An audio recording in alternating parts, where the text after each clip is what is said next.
Good morning बच्चों। बेटा यहाँ पे एक रिलेशन दिया हुआ है A N plus one equal to A N plus root of one plus A N square और ए जीरो की वैल्यू जीरो दी है। ठीक है। और हमको क्या एक्सप्रेशन निकालना है, इस एक्सप्रेशन की वैल्यू निकालनी है, limit tending to infinity a n upon two raise to n minus one. तो सबसे हम इसमें अजम्पशन करते हैं ए एन को कॉट ऑफ वाई एन मान लेते हैं। अब ये एक्सप्रेशन में ए एन को कॉट वाई एन रखा तो फिर one plus cot square theta cosec square theta होता है, उसका रूट लिया मतलब कोसेक ऑफ वाई एन आया। कोसेक वन बाय साइन होता है, कॉट कॉस बाय साइन होता है। तो वन प्लस कॉस नीचे sine, one plus cos two theta, two cos square theta होता है, two cos square Y N by two बन जाएगा। नीचे two sine Y N by two cos Y N by two, तो two cos Y N by two का term cancel होता है, cot Y N by two हो जाता है। तो बेसिकली जैसे जैसे सब्सक्रिप्ट का नंबर बढ़ रहा है एंगल टू से डिवाइड हो रहा है।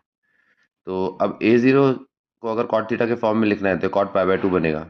अब ए वन में एंगल को टू से डिवाइड कर दो मतलब ये कॉट पाई बाय फोर हो जाएगा।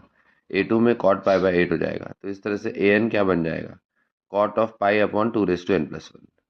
तो यहाँ ए एन की जगह मैंने यही एक्सप्रेशन लिख दिया। अब लिमिट को सॉल्व करना है तो one upon two raise to n plus one को हम टी मान सकते हैं। ठीक है। तो इधर टू इधर चले जाएगा तो वन अपॉन टू की पावर क्या बन जाएगा, टू टी।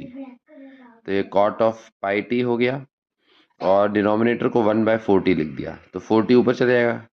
टी में इसलिए लिखा क्योंकि टी में सॉल्व करना आसान हो जाएगा, limit t tends to zero है।